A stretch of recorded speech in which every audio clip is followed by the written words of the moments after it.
Leather industry is an industrial sector that continues to experience growth.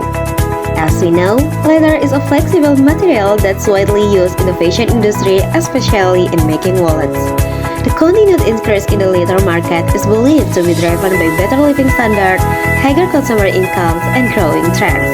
As seen in the picture, the leather industry in Indonesia saw significant development with utilization reaching 84.49% and performance growth of 9.36% in 2022. In fact, the synthetic leather market is expected to grow by 4.81% from 2022 until 2029, which certainly indicate a promising prospect.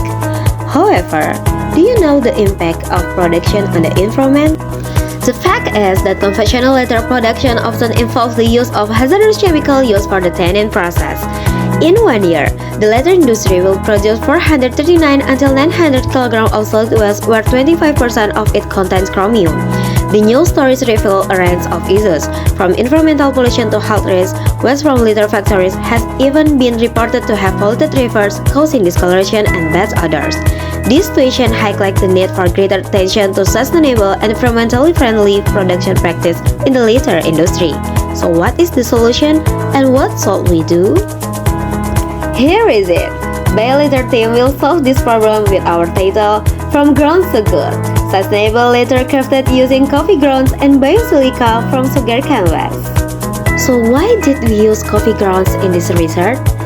As we can see, coffee production in Indonesia is currently ranked third, with coffee production in 2022 reaching 794.8 thousand tons, and that increased by about 1.1% from the previous year. Unfortunately, the coffee ground waste in Indonesia has not been processed optimally, whereas coffee has the potential to be used as substitute for the synthetic leather. The result of the study by Melina et al. 2023 states that all the addition of coffee ground waste composition can increase the addition of the filler matrix in the composite. However, coffee ground waste has drawback due to its fragile nature.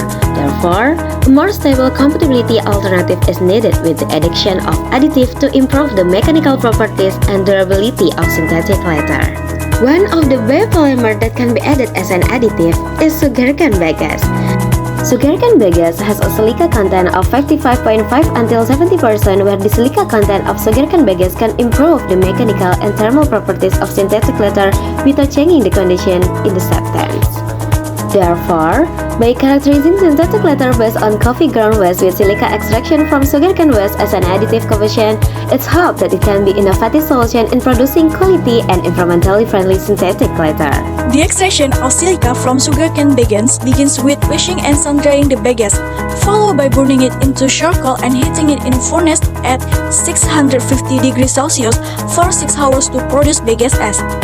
The ash is then extracted using sodium hydroxide solvent and neutralized with hydrogen chloride solution until a silica gel forms. The gel is washed with distilled water, dried in an oven at 70 degrees Celsius, and crushed into silica powder. This silica is later used to create synthetic leather, with sample A containing silica and sample B without silica.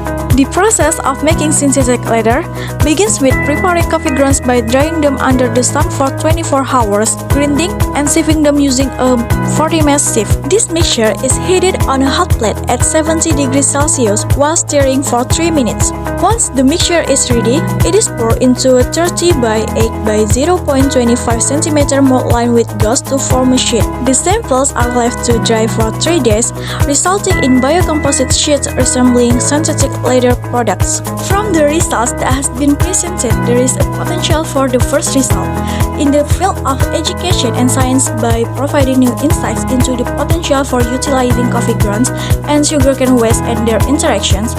Second, in the environment, as an alternative use solution in overcoming the accumulation of coffee grounds and sugarcane waste.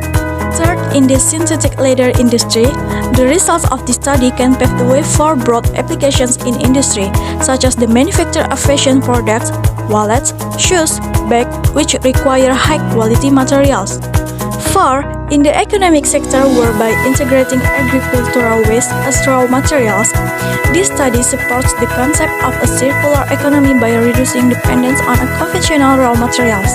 And finally, in the health sector, where it is hoped that the synthetic leather material produced can reduce health risks due to the chemical use.